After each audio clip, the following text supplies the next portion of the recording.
Hermanos, hermanas, amigos de YouTube, familias, ¿cómo están? Dios los bendiga. Les saluda Marco Oseida de Hagamos la Palabra de Dios. Mis hermanos, hoy les quiero compartir un pasaje de San Mateo 14, 22.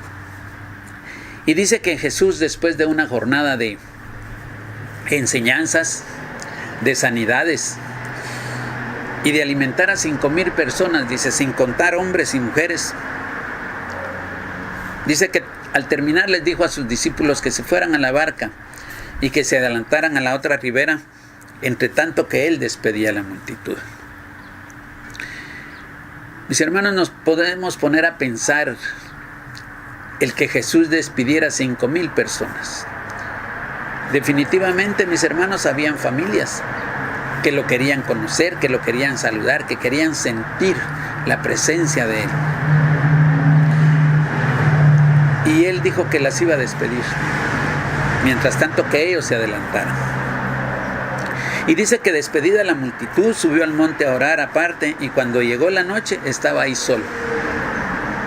Mis hermanos, ¿qué le oraría Jesús al Padre? Darle las gracias por permitirle hacer la obra aquí en la tierra, por hacer lo que Dios le había mandado que hiciera, por los milagros,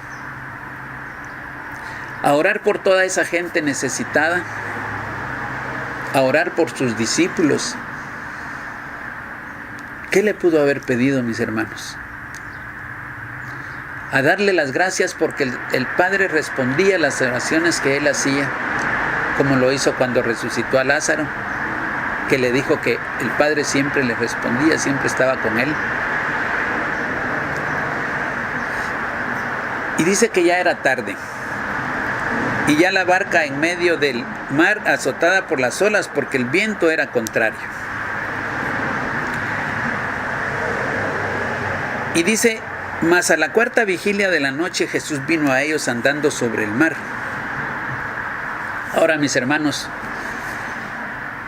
yo tuve la experiencia de estar en una tormenta, navegando en un barco más o menos de unas 25 a 30 personas. Y me tocó navegar de Punta Gorda, Belice, hacia Guatemala, Puerto Barrios, por el Atlántico. Ya era tarde, mis hermanos. Ya estaba oscuro. Y mis hermanos, es algo tremendo venir en una barca azotada por las olas y por el viento. Mis hermanos, se mueve el barco para un lado y para otro. Siente que cuando va para un lado, siente uno que ya no va a regresar, y lo regresan las olas y le entra agua a uno, lo salpican. Y mis hermanos, hay gritos de mujeres, llanto de niños.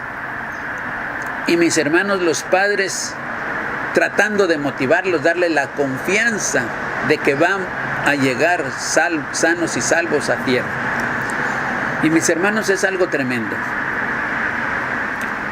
Más o menos estuvimos en esa tormenta de unas 2 a 3 horas y media. Y lo pasamos. Yo hoy se los puedo compartir leyendo la palabra de Dios. Y creo poder entender algo de lo que estaban viviendo los discípulos, que estaban siendo azotados por los vientos y por el mar. Y los discípulos, viendo andar a Jesús sobre el mar, se turbaron diciendo: un fantasma, y dieron voces de miedo. Pero enseguida Jesús les habló diciendo: tengan ánimo, yo soy, no temáis. Mis hermanos, dice que era la cuarta vigilia. Se puede decir que era de las 3 de la mañana a las 6 de la mañana. Pero si estaba oscuro, mis hermanos, puede ser que han sido las 3, de 3 a 4 de la mañana. Y dice que vieron a Jesús como un fantasma. Ahora, mis hermanos, ¿se imaginan a esas horas de la noche en el mar? ¿Por qué vieron a Jesús como un fantasma? Mis hermanos, porque definitivamente el resplandor de Jesús, esa unción que él tenía, hizo que lo pudieran ver. Tuvieron que ver la silueta iluminada de Jesús en el mar, en la tormenta, para poder decir: es un fantasma. Y como Jesús se dio cuenta que se asustaron, primero la tormenta, los vientos, y creyendo que era un fantasma, les dijo: ten ánimo, yo soy, no temáis.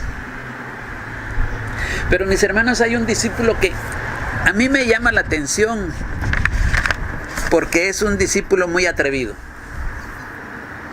Y es Pedro, mis hermanos.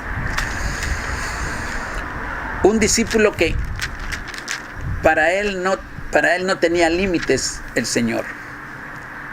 Los límites se los pone uno.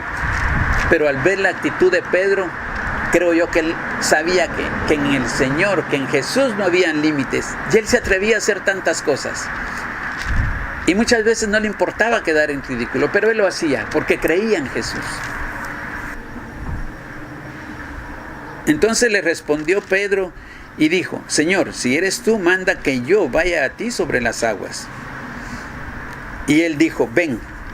Y descendiendo Pedro de la barca, andaba sobre las aguas para ir a Jesús. Mis hermanos, ¿se pueden imaginar ustedes pedirle algo a Jesús y les diga ven, y que esté caminando sobre las aguas? Que esté viendo que sucede algo que no ha pasado por nuestra mente. Algo, mis hermanos, que es increíble. Pero como les decía, solo un hombre o una mujer atrevida puede hacer eso.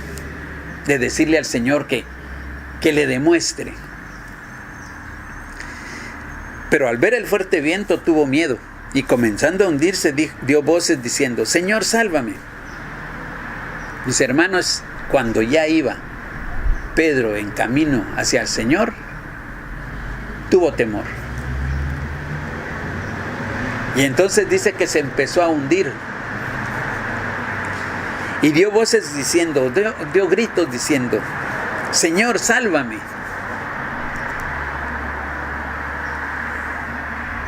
Y dice que el Señor le extendió la mano, asió de él y le dijo: hombre de poca fe.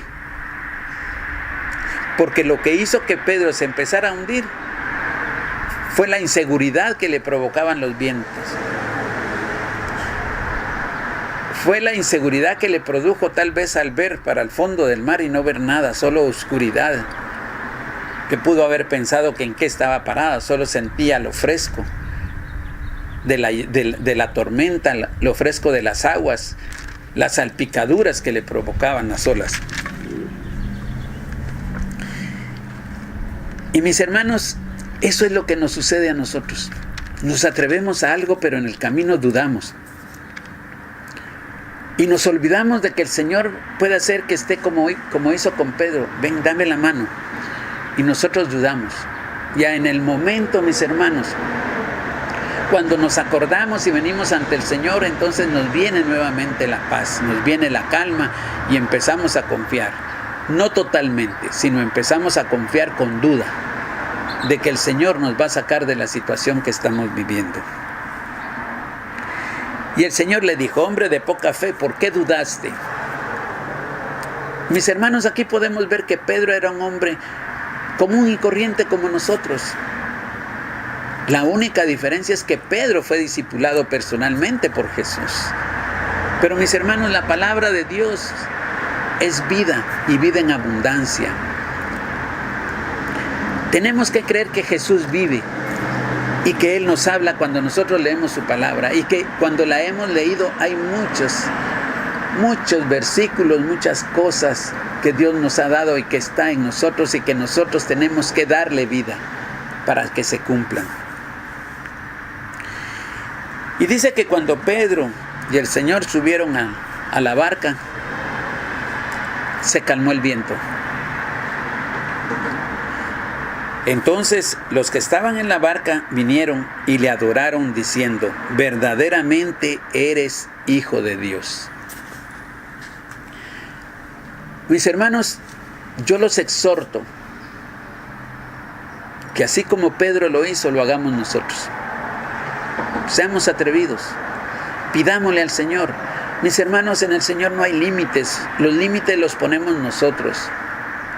Mis hermanos, la relación con el Señor es personal, atrevámonos. Yo estoy seguro, mis hermanos, que si nosotros nos atrevemos a hacer cosas como las que hizo Pedro delante de los discípulos, el Señor va a responder, porque el Señor es bueno, el Señor es misericordioso y porque quiere que nosotros seamos atrevidos. Mis hermanos, el Señor no nos va a avergonzar. Por lo tanto, mis hermanos, yo los exhorto a que hagamos viva la palabra de Dios, a que no dudemos, a que los pasajes que están en la palabra de Dios, mis hermanos, los pasajes que están en la palabra de Dios, hagámoslos vivos. Están ahí porque el Señor quiere que nosotros los tomemos y los hagamos. Mis hermanos, la palabra de Dios se va a cumplir. La palabra de Dios se va a cumplir. Y es nuestra obligación ante el Señor. Y tiene que ser nuestro deseo de que nosotros la hagamos viva. Porque aquí está. Este es nuestro manual.